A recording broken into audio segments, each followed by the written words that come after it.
To change button colors, open your page in the Squarespace editor and click Edit in the top left corner. Hover over on top right of section and click Edit Section. In the pop-up panel, click on the Colors tab.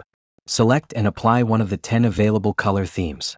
To change button colors of the current theme, click on the pencil icon.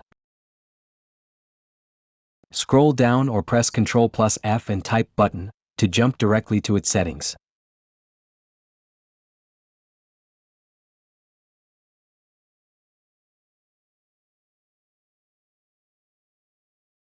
Click on the color circle next to the tweak you want to change.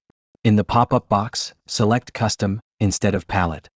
Move the sliders to choose a specific suitable color. Alternatively, from the drop-down menu on the bottom left of the box, select Hex instead of RGB or HSL. Paste your desired hex code into the input slot. To apply color, click the mouse on empty space at top of Settings. Click Save in the top left corner when finished. Before we conclude the video tutorial, take a look at our custom theme. Get professional WCAG-Passed Squarespace colors for every block, completely free on our website. Link in the description.